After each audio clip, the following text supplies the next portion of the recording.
जय हिंद दोस्तों, मैं किशन आप सबका स्वागत करता हूं और शुरू करते हैं आज के डिफेंस समाचारों को। दोस्तों, अस्त्र मार्क 2 को लेकर एक बड़ी अपडेट सामने आ गई है। अब इस मिसाइल का प्रोडक्शन बड़े स्तर पर किया जाएगा। बाकायदा इसके लिए अब अस्त्र मार्क 2 की 2 प्रोडक्शन लाइनें शुरू की जाएंगी और आप सबको मालूम है कि यह मिसाइल आने वाले वक्त में हमारी वायुसेना का प्राइमरी वेपन बनेगा। अस्त्र मार्क 2 जिसकी रेंज 160 किलोमीटर से ज्यादा है, स्पीड मैक 4.5, टेक्नोलॉजी है इसकी डुअल पल्स रॉकेट मोटर और स्मोकलेस प्रपल्शन। इवन इस मिसाइल में आइस रडार और एडवांस सीकर सिस्टम लगाया गया है और सबसे खास बात ये जीपीएस के बिना भी नेविगेट कर सकती है। और इस अस्त्र मार्क 2 को हमारी Su-30 MKI, रफाल MiG-29K और तेजस मार्क 1A में लगाया जाएगा। मतलब साफ है कि अस्त्र मार्क 2 रशियन R-77 और फ्रांस की माइका मिसाइलों की जगह लेगी। सबसे खास बात ये रहेगी इस मिसाइल के आ जाने से कि हम चाइना की PL-15 और पाकिस्तान की AIM-120 AMRAAM का मुकाबला कर सकते हैं। यहाँ पर यह भी बताया जा रहा है कि इंडियन एयरफोर्स कम से कम 500 से ज्यादा अस्त्र मार्क 2 मिसाइलों का ऑर्डर दे रही है। 2 प्रोडक्शन लाइनों का सबसे बड़ा फायदा क्या होगा, जैसे कि तेजी से डिलीवरी इनकी हो सकती है, बड़े पैमाने पर प्रोडक्शन सुनिश्चित भी होगा। इनमें से एक प्रोडक्शन लाइन को भारत डायनेमिक्स लिमिटेड के द्वारा ऑपरेट किया जाएगा, तो दूसरी एक प्राइवेट कंपनी हो सकती है जिसमें कि हो सकता है कि L&T हो या फिर टाटा एडवांस सिस्टम्स। अस्त्र मार्क 2 में 85% से ज़्यादा स्वदेशी कंपोनेंट है और कई हमारी देश की सैकड़ों MSMEs और प्राइवेट सेक्टर की कंपनियां इस प्रोजेक्ट से जुड़ी हैं। इवन इस मिसाइल का बड़े स्तर पर ऑर्डर भी हमें मिल सकता है वियतनाम, इंडोनेशिया और फिलीपींस जैसे देशों से। हालांकि यहाँ पर थोड़े से चैलेंजेस भी रहेंगे क्योंकि सभी फाइटर जेट्स में मिसाइल को सही तरीके से इंटीग्रेट करना ये कोई आसान काम नहीं होता। इसके अलावा सप्लाई चेन और क्वालिटी कंट्रोल को मेंटेन भी करना होगा। वहीं दोस्तों, रशिया भारत को अब एक के बाद एक बड़े ऑफर कर रहा है जो कि वाकई में भारत के लिए इस वक्त काफी इंपॉर्टेंट हो जाते हैं, खासकर कि चाइना और पाकिस्तान से बढ़ती हुई टेंशन को देखते हुए। दरअसल यहाँ पर रशिया ने अब भारतीय Su-30 MKI के लिए अपनी KS-69 स्टेल्थ क्रूज मिसाइल को ऑफर किया। दरअसल दोस्तों, हाल ही में आप सबने देखा होगा ऑपरेशन सिंदूर के दौरान इंडियन एयरफोर्स को स्टैंड ऑफ स्ट्राइक क्षमता को मजबूत करने की जरूरत महसूस हुई है। हालांकि इस दौरान राफेल से दागी गई स्कैल्प मिसाइल ने पाकिस्तानी एयरबेस को अच्छी तरीके से तबाह किया, लेकिन अब भारत को स्टैंड ऑफ स्ट्राइक क्षमताओं को और बढ़ाना होगा। दोस्तों, ये जो KS-69 है काफी इंपॉर्टेंट मिसाइल भी मानी जा रही है और इस मिसाइल को दोस्तों स्टेल्थ मिसाइल भी कहा जाता है, जो कि एक एयर लॉन्च क्रूज मिसाइल है और इस मिसाइल को स्पेशली रशिया के Su-57 5th generation fighter jet के लिए डिजाइन किया गया है, लेकिन इसे Su-30 MKI में भी लगाया जा सकता है। इसका वजन 710 किलो के आसपास है। वॉरहेड ये अपने साथ 310 किलोग्राम का ले जा सकती है। रेंज इसकी 300 से 400 किलोमीटर है। जैसे मैंने बताया कि स्टेल्थ टेक्नोलॉजी है, मतलब रडार पर पकड़ना मुश्किल हो जाएगा, जिससे कि दुश्मनों के पास टाइम ही नहीं रहेगा इसे डिटेक्ट करने का। हालांकि आपके मन में सवाल आ रहा होगा कि भाई हमारे पास तो ब्रह्मोस A मिसाइल है, तो फिर हम क्यों इस मिसाइल को ले। लेकिन यहाँ पर मैं आपको बता दूं कि ब्रह्मोस A की तुलना में KS-69 मिसाइल काफ़ी हल्की है, यानी कि इसका लाइटर वेरिएंट है और इसीलिए Su-30 MKI अपने साथ कई सारी मिसाइलें ले जा सकता है। और इन KS-69 को Su-30 MKI के एक्सटर्नल विंग स्टेशनों से लॉन्च किया जा सकता है। मतलब साफ है कि इसमें कोई स्ट्रक्चरल चेंजेस नहीं करना होगा। इसके जरिए भारत दुश्मनों की डिफेंस लाइन के अंदर गहराई तक हमला कर सकता है और इससे दोस्तों सबसे बड़ा फायदा हमारी Su-30 MKI को ये भी मिलेगा कि Su-30 MKI की जो हिटिंग पावर और फ्लेक्सिबिलिटी है वो बढ़ जाएगी। इवन स्टेल्थ मिसाइल होने की वजह से दुश्मन के एडवांस एयर डिफेंस सिस्टम भी इससे धोखा खा सकते हैं और सबसे बड़ी बात यह है कि स्कैल्प और ब्रह्मोस A का ये एक विकल्प बनेगा भारत के पास, जिससे कि तेजी से डिप्लॉय किया जा सकता है और ये एक कॉस्ट इफेक्टिव सॉल्यूशन भी रहेगा, बेहतर स्ट्राइक क्षमता के साथ आएगा। वहीं दोस्तों, इंडियन गवर्नमेंट अब जल्द ही इंडियन एयरफोर्स के लिए 67,000 करोड़ रुपए की एक ऐतिहासिक डील को मंजूरी देने वाली है और इस डील के तहत 97 और तेजस मार्क 1A फाइटर जेट्स खरीदे जाएंगे, जिससे कि इंडियन एयरफोर्स की ताकत और बढ़ेगी।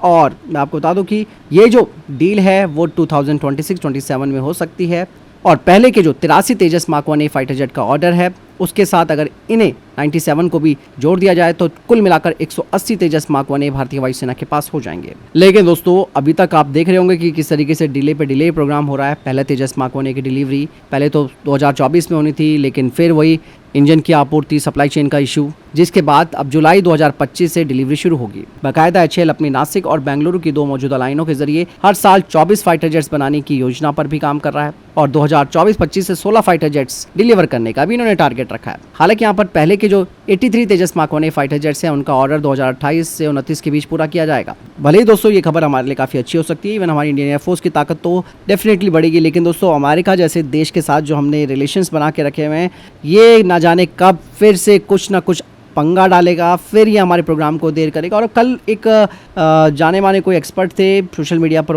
उनका मैंने वीडियो देखा, वो कह रहे थे कि अमेरिका चाहता ही नहीं कि भारत एक ग्लोबली पावर के रूप में उभरे, इसीलिए वो कुछ ना कुछ भारत को परेशान करता रहेगा। तो इसीलिए दोस्तों ये सब चीज़ें अब हमें क्या करें, झेलनी पड़ रही है जब तक भारत का खुद का स्वदेशी जेट इंजन नहीं बन जाता।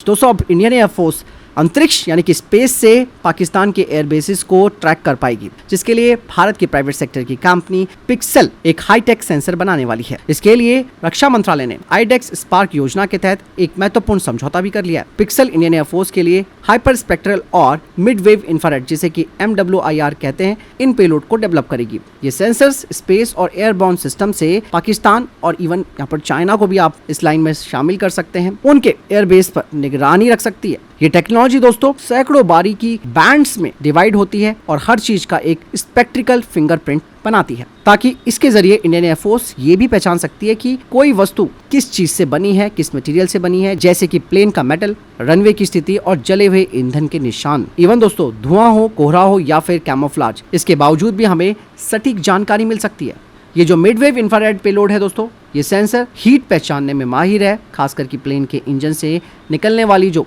गर्म हवा है यानी कि एग्जॉस्ट प्लूम है, उसे भी रात में या फिर कम रोशनी में भी ये पेलोड दुश्मन की गतिविधियों को आसानी से ट्रैक कर सकता है। बाकायदा इस तरीके की टेक्नोलॉजी अभी अमेरिका के पास है, उनके पास SBIRS सिस्टम है और इसके कई फायदे हमारी भारतीय वायुसेना को मिलेंगे, जैसे कि दुश्मन के एयरबेस पर टेक ऑफ, लैंडिंग और रनवे की गतिविधियों पर हम बारीकी से नजर रख पाएंगे। आर्टिफिशियल इंटेलिजेंस की मदद से दुश्मन के असली और नकली टारगेट्स में भी फर्क यहाँ पर क्लियर कट हो जाएगा।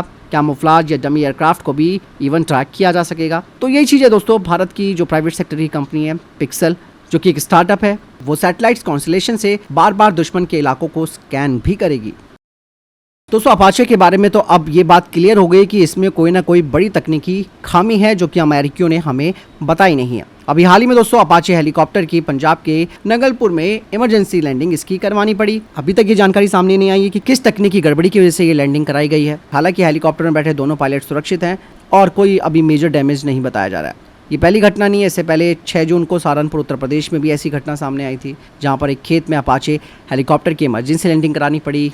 ट्रैकिंग उड़ान के दौरान कुछ तकनीकी दिक्कतें इस दौरान इसमें आई थी। जिसके अलावा अप्रैल में गुजरात के जामनगर में अपाचे की यही एक ऐसी घटना सामने आई थी। लेकिन दोस्तों कुछ ना कुछ तो ये चीज़ें मैं आपको बता सकता हूँ कि हमें अमेरिका जो है वो एक तरीके से ऑब्सोल्यूट टेक्नोलॉजी देने की कोशिश कर रहा है और ख़ुद अपाचे हेलीकॉप्टरों को ये अपनी फ्लीट से हटाने की शुरुआत कर चुका है। हमारी वायुसेना 22 हेलीकॉप्टर इस्तेमाल कर रही है। आर्मी के लिए 6 अपाचे हेलीकॉप्टर का ऑर्डर दिया गया है, जिसे ये लोग पूरा नहीं कर पाए। मैं तो कहूँगा कि भारतीय सेना को इस कॉन्ट्रैक्ट को खत्म कर देना चाहिए और बोल देना चाहिए कि भैया ठीक है, हमें अपने प्रचंड प्लेटफॉर्म पर ही ज़्यादा फोकस करना है। दोस्तों इस बार इजराइल ने एक ऐसा सरप्राइज अटैक किया जो कि वाकई में एक समझने वाली बात है और ये हमारे लिए भी काफ़ी इंपॉर्टेंट बात हो जाती है। सुबह से आप सबको मालूम चल गया होगा कि इजराइल ने एक बड़ी स्ट्राइक ईरान के ऊपर करी है और ईरान के खिलाफ इजराइल ने ऑपरेशन राइजिंग लायन लॉन्च किया और ये सबसे बड़ा हमला माना जा रहा है इजराइल का अब तक का। इस दौरान इजराइल ने ईरान के परमाणु हथियार क्षमता, उनके मिसाइल प्रोग्राम, इवन उनके आतंकवादी संगठनों को दिए जा रहे सपोर्ट को भी खत्म करने की यहाँ पर कोशिश की है। यहाँ पर सबसे इंपॉर्टेंट चीज़ ये है कि इजराइल ने ईरान के परमाणु ठिकानों पर हमला किया, जिसमें कि इस्लामिक रेवोल्यूशनरी गार्ड कोर के टॉप कमांडर्स भी खत्म हो गए। इवन इजराइल ने इनके रडार साइट्स को भी खत्म कर दिया।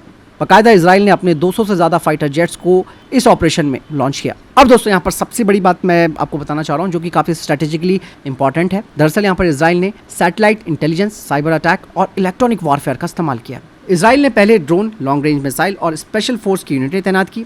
इसके बाद उसने अपने स्पाइस बम, डालिरा क्रूज मिसाइल और हारोप ड्रोन इसमें भेजे। इजराइल ने सबसे पहले दोस्तों सस्ते और जो नकली यानी कि डिकॉय ड्रोन्स हैं उन्हें भेजा, ताकि ईरान के एयर डिफेंस मिसाइलें उन्हें रोकने में खर्च हो जाएं, जैसे कि हमने ऑपरेशन सिंदूर में किया था। उसके बाद हुआ असली अटैक, जब असली हथियार वाले ड्रोन्स को अंदर भेजा गया। इजराइल ने यहाँ पर एल्गोरिथमिक सैचुरेशन वारफेयर क्षमता को प्रदर्शित किया, जिससे कि दुश्मन की क्षमता रुक गई। इवन दोस्तों ईरान ने GPS जैम करने की कोशिश की, फिर भी इजरायली ड्रोन सीधा टारगेट तक पहुंच गए। आखिर ये कैसे हुआ? सबसे पहले AI बेस्ड मैप नेविगेशन का इस्तेमाल किया गया, विजुअल गाइडेंस सिस्टम का इस्तेमाल किया गया और क्वांटम इनिशियल सिस्टम, जिसमें कि GPS की जरूरत नहीं होती है, उसका इस्तेमाल किया गया। मतलब इजराइल अब GPS जैम वाले इलाकों में भी हमले कर सकता है। यहाँ पर इजराइल ने साइबर प्लस फिजिकल हमला किया।